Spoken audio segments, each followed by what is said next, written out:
right, welcome to 20 Sports Show here on TV Sapiencia. Of course, 20 Sports Show is that program we've created for young ones to talk to them. You know, we reach out to them. This is their voice, and we'll discuss everything that affects teenagers. My name is Oma. You're very sweet out on radio and TV.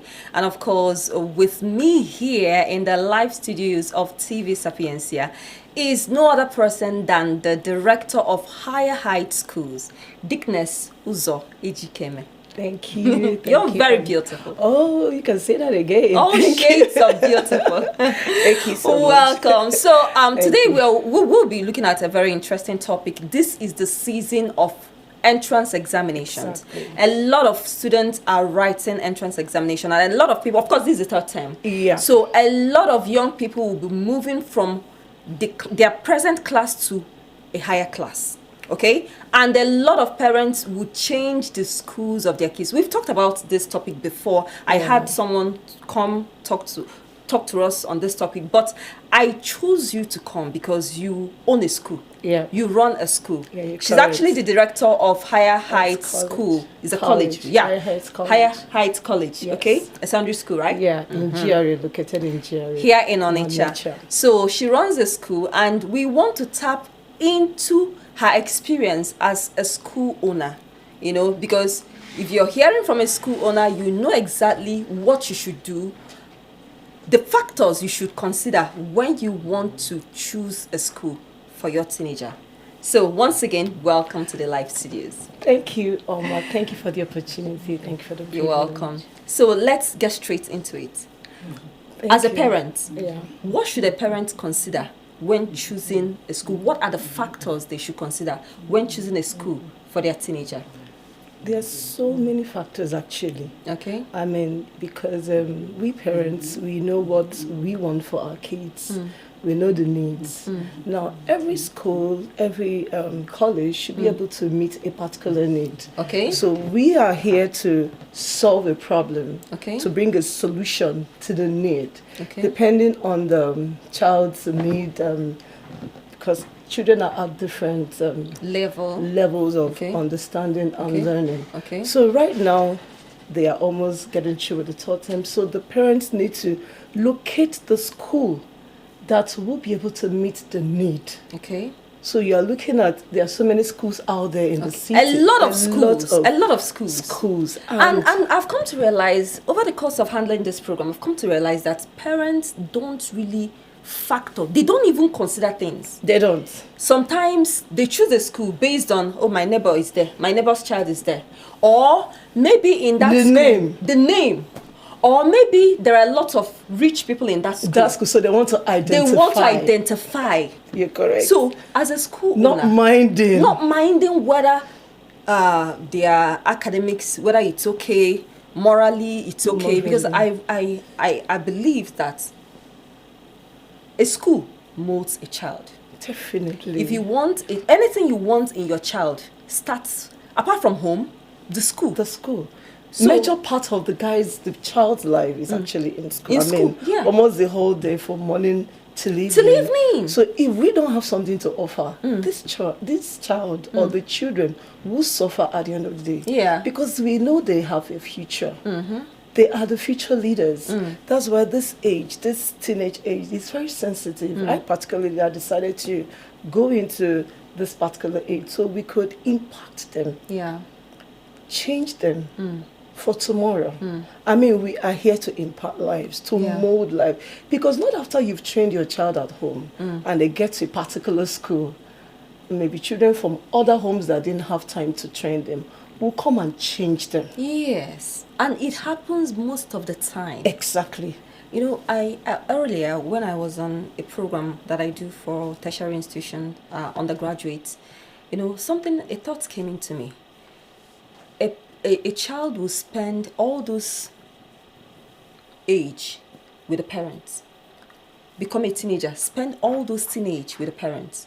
As a younger adult, from 18, they get into In university. the university. They forget everything. Now, other children, other younger adults that were ill-trained influences them. System. Probably there is something that was not gotten right. Now, can we itemize these things? What are those factors? First of all, let's look at the moral The background. moral, oh my goodness. What are those factors morally? The morals, because see, this morals is very, very important, because in so many secondary schools right now, that is the most, that is something that we need to deal with. Because some of them are sports, really. I mean, they come and watch movies. I mean, you're thinking that, they bring those things from home. Yeah. So we are particular about, first of all, when you want to look for a school, look at a school that is morally sound. That is their value. They have a vision. They have a mission. What are the values of the school? What are they teaching them? What do they stand for? How are we building their character? That is, I mean, for me, it's an experience, because I've mingled with children and I've seen them change. They come in raw the way they are, and we teach them every day. We counsel them. We want them to become better. So we are morally stable. The kids in my school, I mean, we want to really train them, because, when they leave secondary school, they are on their own. Exactly. It's a free world. Yeah. So they should be able to determine what is right And what is wrong. Because when they get in there, they are either influenced or they influence. Exactly. So we want them to influence their world with the training that we have given them. So they must consider morals first. Yeah, every parent actually wants their child to perform well academically. I mean, they're interested in, oh my gosh, academics. Academics. Do you know, sadly so, some parents, they just choose schools where people speak Queen's English. Oh. Do you know it's Diction. a factor, diction. To some parents, that is their number one factor. But as a school owner, should that be the major thing? No, that shouldn't be the major thing. Really, that shouldn't be the major thing. Because if you can get them morally, I mean, academics, it's by the way. We are here to mold an all-round child. It's not just academically, but to ensure that the character, because this world needs leaders, future leaders, that know what they want, that can dictate their peace. I mean, they have a vision. So they are pushing. They want to become this or that. They want to rule the country. They want to rule the world. So it's the investment we give to them at this age that will matter what happens when they are in the university. So they should be able to consider morals first. Okay, morals first? Yeah, exactly. For you, morals first. They should consider morals. So after morals, what next? After, we cannot talk about every other thing. Okay. I mean, learning. Like? Just like you said, Okay. I mean, academically, Okay. top notch. We should be able to follow the right curriculum. I mean, teach the children what they will need, not just teaching them for their brains to be full of books. You should also think about having a skill, teaching them also, so that when they leave school, and maybe there's a challenge, maybe there is death of a loved one or a parent, they won't be able to survive. Okay. They won't be able to do a lot. So we also offer entrepreneurial training. Okay. To enable them. So it's not just about book, which is good. We need to teach the children how to read. They need to read actually. They need to know that, I mean, this is very important as well. So teaching them skills also will enable them also to live in the world when there is no money, or maybe when there is no opportunity. We're not teaching them only for them to go get a job. They kind of obviously get a job, but they can also become employers of labor. Okay. Do you It's understand? actually teaching them responsibility to know that. Because another thing I've realized in our school education, our education system in Nigeria, especially secondary school, is that people are impacted.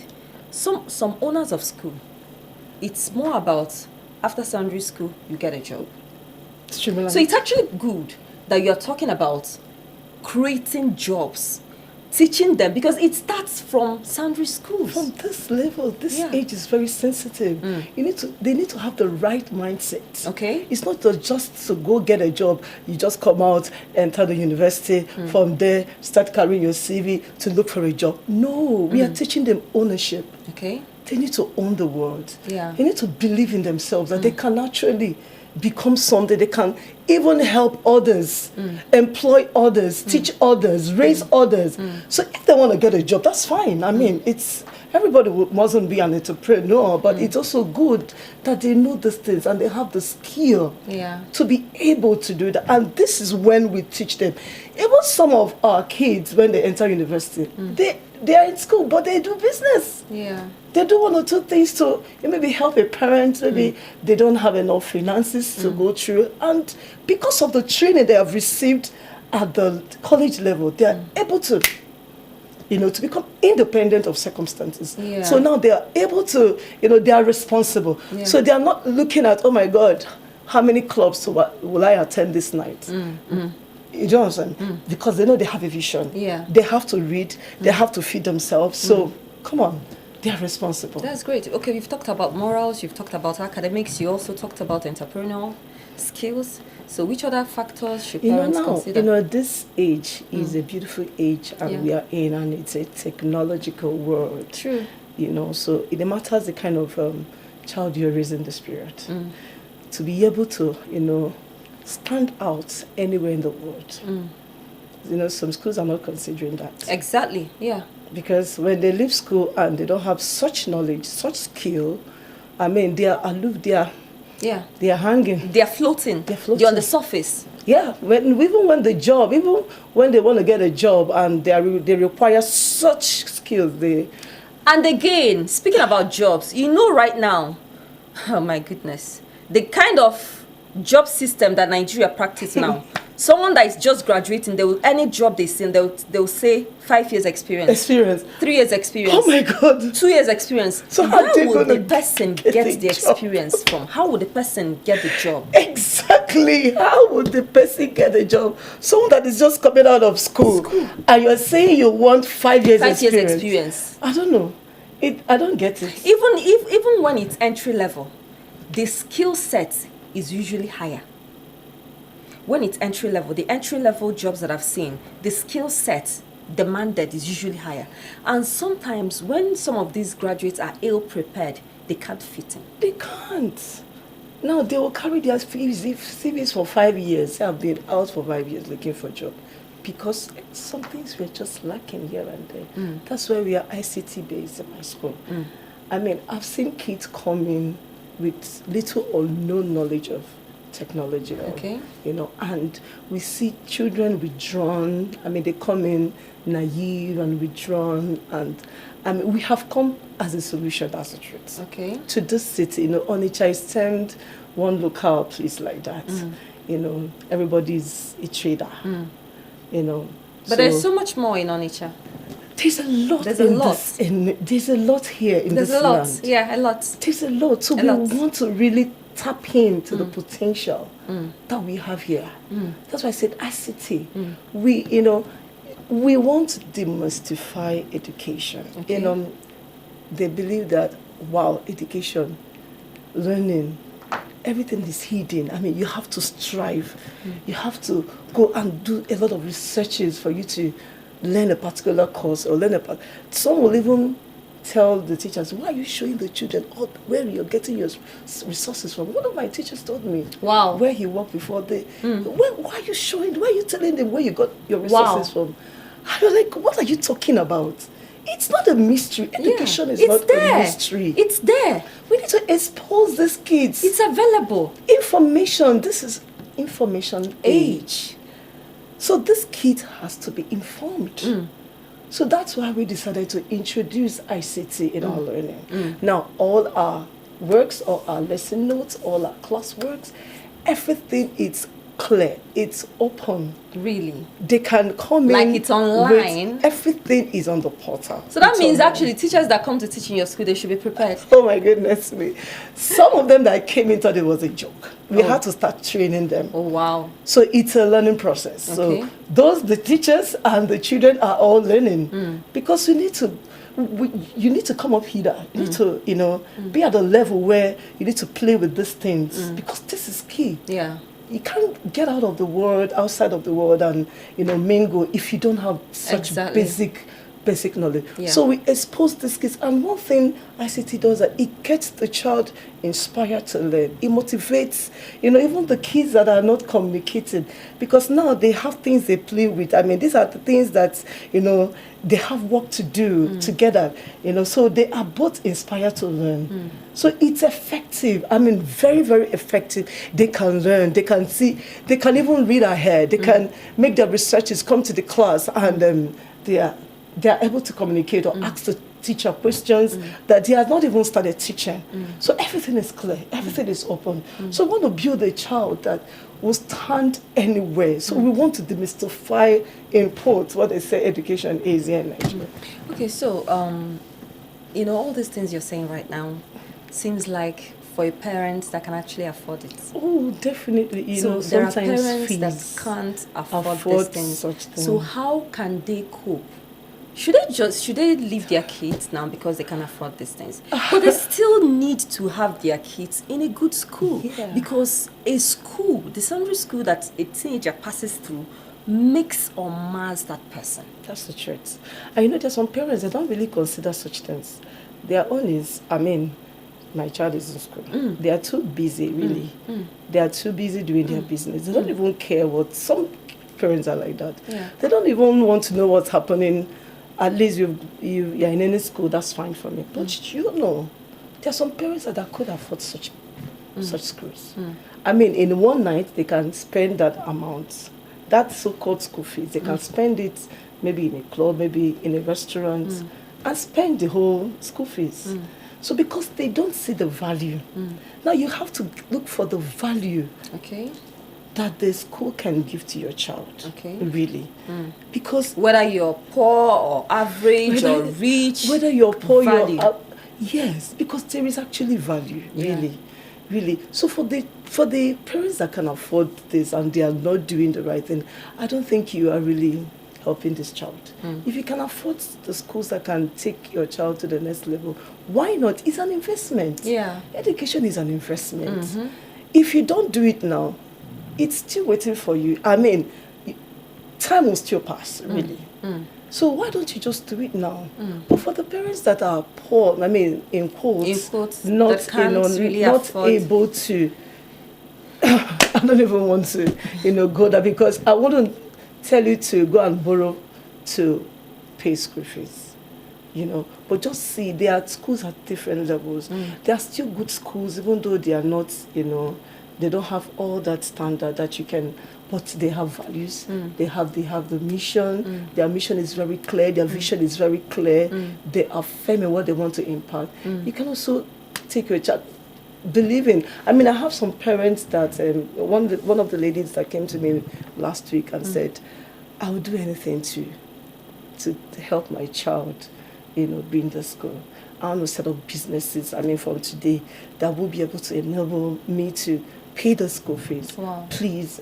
I'm talking about third term.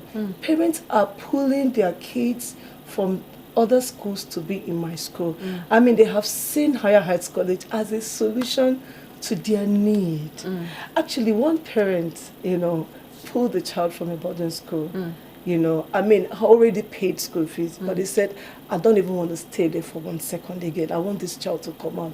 The child came in withdrawn, naive, down. But just a few days, I called her. I said, have you seen your son?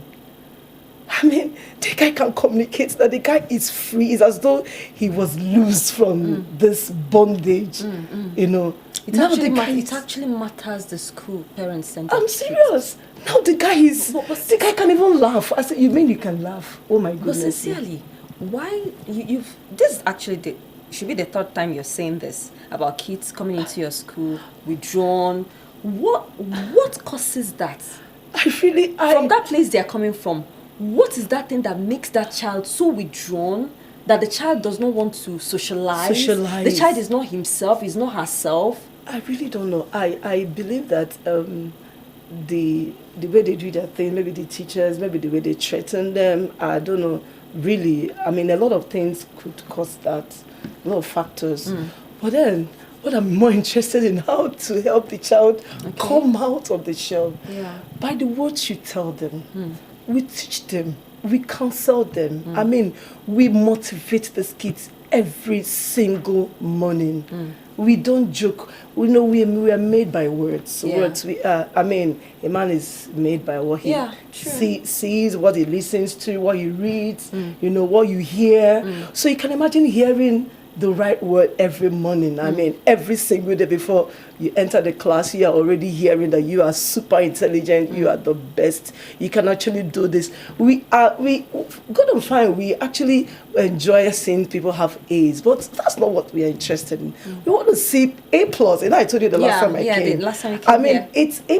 I have a child in my school that came in, and the first time she had just an A with all the B's and C's and D's.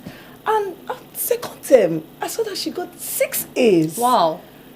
B's and just 1 or 2 C's. I said, did you see your results? She said, yes. And what's your vision for this time? She said, I want to have 10 A's. Wow. This is somebody that came in, the parents brought her. I mean, she is this, she is that. And, today everything is changed. You can't even, I mean, you'll be wondering, is she still in this school? Because she's a different lady right now.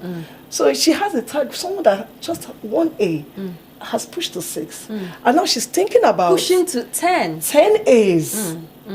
So we are training children that want to push, have a vision. I wish that a lot of school owners can actually model what you're saying to us right now, because if a lot of them can actually model what you're telling us right now, we definitely have a better world. No, truly, because I'm very, very particular, really, because we are molding this kids. I told you in the mornings, we set aside some good time to impact on these kids. We teach them God's word, we teach them more, but not just how to behave in school, how to also behave at home and out there. So we are strengthening their inner self. They are becoming self-confident. They know that I can actually do this. You can imagine where they were coming from. Maybe they were telling them, you are big for nothing, you can't achieve anything. I mean, you are this, you are that. And now coming in, and it's a different story. So, I mean, I am very excited, really, seeing testimonies, seeing parents. My take, really, I really don't like talking about my school that much, because they will say you're blowing your trumpet. If you don't blow it, who else will blow it? I would always like maybe a parent to say, I mean, their experiences, because they are really the ones that have played around with, where they came from and what the school is actually giving them. So we are really, really, we have good intentions. We want to change lives. We want to see the children here, become better, future leaders. I mean, changing their world with the right mindset. Wherever they are, they want to impact life. They want to, I will also teach them how to talk. I mean, not to say the wrong things, because whatever you talk about happens. Exactly. I mean, life is spiritual. You can't just say, I was just kidding. I mean, I was just playing. That's why I said, no, you have to, you don't talk anyhow. We take them, this the power of kingly. You don't talk it. Kings don't talk anyhow. So if you have to talk well. Let somebody listen to you because you have something to offer. You have information, not that you're just blabbing. So I'm very, very excited about the school system. I mean, definitely there are challenges, but you see, we are focused. We know where we are going. Do you understand? So that's why we invite. They should come. In this third term, I mean, we are having intakes I mean, you are the solution. That's why I said become a solution to your world. Because there are needs out there. And we need to meet those needs. So what advice do you have for proprietors, other school owners? We just have 2 minutes to be out of the program. What advice do you have for other school owners in managing the kids, the teenagers? Because parents are bringing their kids. Of course, the essence of this program is to educate parents on factors, because you've explained everything, the factors to look out for while picking a school for a teenager. What advice do you have for school owners? We have a very important role to play. I mean, if you're not hands-on, what are you doing? It's not about the money, really. What's your vision? Why are you there? Why are you a school owner? So we have a very big responsibility God has given to us. This is a ministry on its own. Yeah. So this passion has to burn in our hearts to really, really, change lives. So we have a part to play. If you are not coming out before, if you are just relaxed, leaving everything to teachers or leaving everything to other maybe form teachers, I think we can do more, really, because it starts from the head. If the head is full of life, full of passion, full of love, full of vision, he will pass it around, he will get involved and ensure that every single child has a place. So we have a part to play. So I would really, really advise you to really come up, because I'm sure for you to have started the school, you had a vision before. Oh, yeah. Do you understand? So if maybe you have lost track, you need to come back and what's the essence of what you're doing? Why would we allow things to go wrong in our school and we are there? Sometimes for those that have started, that have been there for years, they could just relax on those things. So it's important that we go back to our drawing board and make clear this is what we want to achieve in this school, and start teaching and start counseling and start bringing up the kids so that they can meet the standard of the world. They can change lives. They can impact the future. Even children around them, they can also help to change. My people. producer is telling me that we are out of time. So I'd like to say thank you so much to Deaconess Ejikeme, the director of High Heights College. She's so passionate about what she's set to do. You keep seeing her beautiful face here on 20 Sports Show. She has said it all. The factors to consider when picking a school for your child, knowing that the school you send your child to will mold him or her to become the great leader you want him or her to become. It's all about the teenagers. My name is Oma, your sweetheart on Radio and TV. Once again, thank you. Thank you. Thank you for inviting me. Thank you. And we'll look forward to having you again on 20 Sports Show. From me to every one of you out there, it's mwah. Bye-bye.